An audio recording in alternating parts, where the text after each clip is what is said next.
The old man dropped the piranhas into the fish tank and then inserted a thick steel plate in the middle. Without hesitation, he placed a frog on the other side. The onlookers couldn't believe their eyes. Even the most vicious piranha couldn't possibly break through a steel plate, but they were ruthlessly proven wrong in the next instant. As soon as the frog hit the water, the piranhas frantically slammed against the steel plate, punching a huge hole in it within seconds. Just as the frog was about to meet its doom, the man fearlessly reached into the water and successfully rescued it.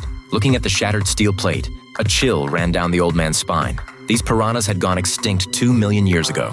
Their reappearance foreshadowed an even greater disaster to come. What was even more alarming was that these creatures preferred to lay eggs and breed in sulfur dioxide-rich waters. And sulfur dioxide just so happened to be commonly found in the chlorination process of household water sources. This meant that they could very likely invade the human world en masse through man-made drainage systems. Emma turned pale upon hearing this. She and her uncle had recently opened a water park by the lake. If the piranhas had already begun to proliferate, the consequences would be unimaginable. Emma rushed back to the park that very night to carefully inspect the water intake. Fortunately, there were no abnormalities on the iron mesh. But just as she was about to head back to shore, a piranha quietly attacked. Emma panicked and swam desperately towards the shore, but her splashing only attracted more lurking piranhas.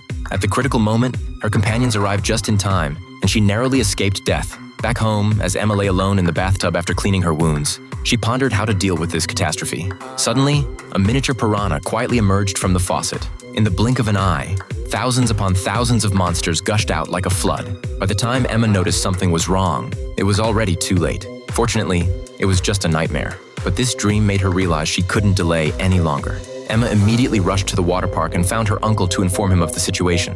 But today was the anniversary celebration, and her uncle was determined not to give up this lucrative opportunity. Without hesitation, he started the water pump, completely unaware that countless piranhas were sneaking into the park through the drainage channels. Moments later, the pool's barriers were shattered, and hordes of piranhas entered the pool.